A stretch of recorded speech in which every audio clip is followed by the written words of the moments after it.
दोस्तों नमस्कार, मैं मनोज कुमार शर्मा आज़ाद हिंद आवाज़ न्यूज़ के लिए एक बार फिर आपके बीच में। जी हां दोस्तों, जिस तरह से 3 दिन पहले महाराष्ट्र हाई कोर्ट में संज्ञान लिया गया और बॉम्बे हाई कोर्ट ने चुनाव आयोग को नोटिस भेजा।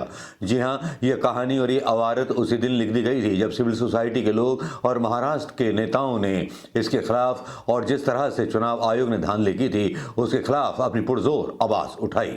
जी हाँ, इसके बारे में जो तबसरा है, इसके बारे में जो विवरण है, उन दैनिक भास्कर की, टीवी 9 की और गोदी मीडिया के बहुत सारे प्रिंट मीडिया पर मौजूद है, जहां पर विधानसभा चुनाव के नतीजों को लेकर के एक याचिका दायर की गई थी, जिसमें कहा गया था कि पिछले विधानसभा चुनाव में शाम 6 बजे के बाद हुए मतदान के प्रतिशत और इस साल के वोटिंग प्रतिशत में बड़ा अंतर है। इस पर कोर्ट ने चुनाव आयोग 2 सप्ताह में खुलासा प्रस्तुत करने को कहा था। अब 3 दिन उसमें बीत चुके हैं।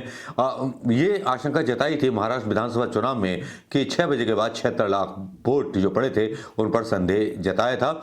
हाईकोर्ट ने केंद्रीय चुनाव आयोग, राज्य चुनाव आयोग को 2 हफ्ते में जवाब देने को कहा था, मतदान की वीडियो तक उपलब्ध कराने के लिए कहा था।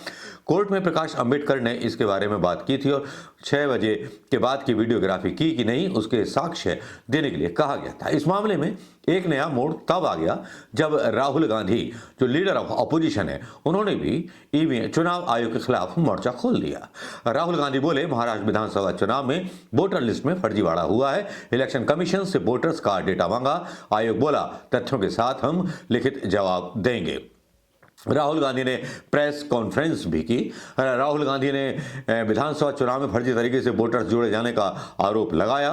राहुल गांधी ने दिल्ली में सांसद शिवसेना के मतलब उद्धव गुट के सांसद संजय राउत और एनसीपी एसपी सांसद सुप्रिया सूले के साथ जॉइंट प्रेस कॉन्फ्रेंस की। राहुल गांधी ने आरोप लगाया कि महाराष्ट्र चुनाव में गड़बड़ी हुई, वोटर लिस्ट में नए मतदाता जोड़े गए ताकि भारतीय जनता पार्टी की जीत हो सके। राहुल ने इलेक्शन कमीशन से वोटर्स का डेटा मांगा है और उन्होंने एक्स पर लिखा, राहुल ने आरोप लगाया कि लोकसभा चुनाव के लिए 5 साल में महाराष्ट्र में 32 लाख वोटर्स जोड़े गए, जबकि इसके 5 महीने बाद विधानसभा चुनाव के लिए 39 लाख वोटर जोड़े गए। ये 5 महीने में 39 लाख वोटर्स कहां से पैदा हो गए? उन्होंने चुनाव आयोग से पूछा कि 5 महीने में 5 साल से ज्यादा वोटर्स कैसे जोड़े गए। 5 महीने में विधानसभा चुनाव में राज्य की कुल वयस्क आबादी से ज्यादा रजिस्टर्ड वोट कैसे थे? राहुल ने कहा कि इसका एक उदाहरण कामठी विधानसभा है, जहां भारतीय जनता पार्टी की जीत का अंतर लगभग उतना ही है जितने नए वोटर्स जोड़े गए। इलेक्शन कमीशन को इन सवालों का जवाब देना होगा। हमें महाराष्ट्र के चुनाव के लोकसभा चुनाव और विधानसभा चुनाव के वोटर्स का डेटा जो है मुहैया कराया जाए। राहुल गांधी ने प्रेस कॉन्फ्रेंस में ये भी कहा कि हमने इसी से वोटर्स के नाम, पते और तस्वीरें मांगी हैं। राहुल गांधी ने कहा कि लोकसभा से पहले 32 लाख और विधानसभा से पहले 39 लाख वोट जोड़े गए। 5 महीने के भीतर 7 लाख नए मतदाता जोड़े गए हैं। हमने इलेक्शन कमीशन से कहा कि इसकी जांच करें। हमने वोटर लिस्ट और नाम और पते मांगे हैं। हम चाहते हैं कि उनके फोटोग्राफ भी दिए जाएं। लोकसभा और विधानसभा की वोटर लिस्ट भी हम चाहते हैं। कई मतदाताओं के नाम भी काटे गए हैं। इससे पहले फडणवीस ने राहुल गांधी के इसी तरह के बयान को लेकर के इसे महाराष्ट्र का अपमान बताया था और हार पर चिंतन करने की सलाह दी थी।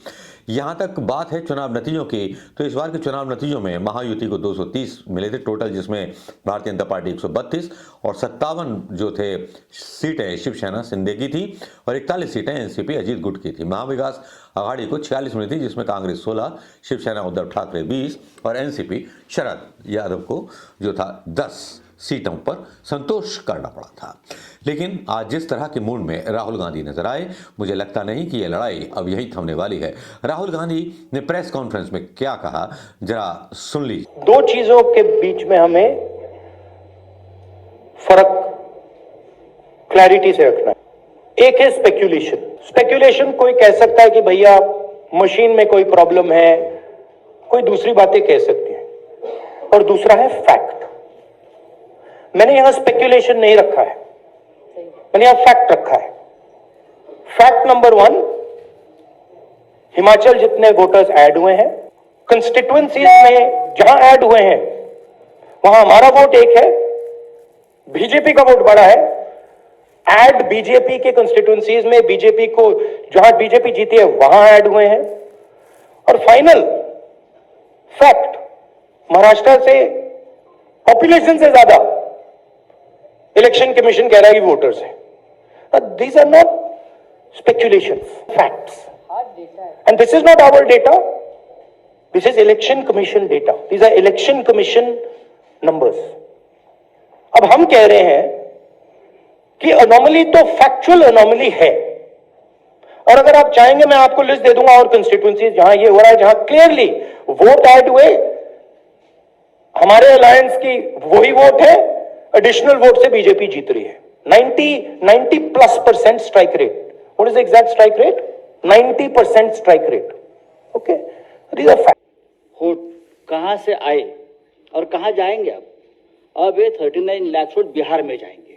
अब वो फ्लोटिंग वोट्स है, वही नाम रहेंगे, वही आधार कार्ड रहेगा, सब कुछ यही है. वो वोटर्स घूमते रहते हैं. थोड़े दिल्ली में आए हैं, महाराष्ट्र पैटर्न वहां भी हमने देखा. कल हम दिन भर थे, 2 दिन यहाँ. अब ये 39 लाख वोट जाएंगे बिहार में, फिर बिहार से जाएंगे यूपी में. ये एक नया पैटर्न यहाँ बन गया है, और यही पैटर्न से ये लोग चुनाव लड़ते भी है और जीतते भी है. इसलिए आज जो सवाल हमने राहुल जी के नेतृत्व में खड़े किया है. दूसरी बात, राहुल गांधी की इस प्रेस कॉन्फ्रेंस में आपने सुन लिया होगा और संजय राउत को भी सुना होगा. संजय राउत ने तो यहां तक दावा कर दिया कि 39 लाख वोटर जो हैं ये फ्लोटिंग वोट है. ये अभी महाराष्ट्र में था. जहां जहां चुनाव होंगे ये वोटर्स विद आधार कार्ड के, विद वोटर आईडी के वहां वहां पहुंच जाएंगे. ये चुनाव आयोग का ही चमत्कार है.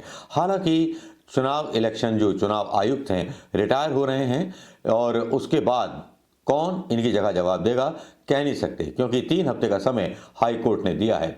कुछ पत्रकारों ने इन वोटर्स के बारे में आंकड़े डाले थे, जिसमें राजदीप सरदेसाई ने भी एक्स पर लिखा है कि Maharashtra total voter as per election commission data from election commission document total electors 2019 Lok Sabha में 8,86,76,946 मतदाता थे. 2019 असेंबली में 8,98,38,267 मतदाता थे. ज़्यादा अंतर नहीं आया था, 12 लाख के करीब का था. और 2024 में 9,30,61,760 थे लोकसभा में, और 2024 में 9,70,25,119 जो थे मतदाता जोड़े गए.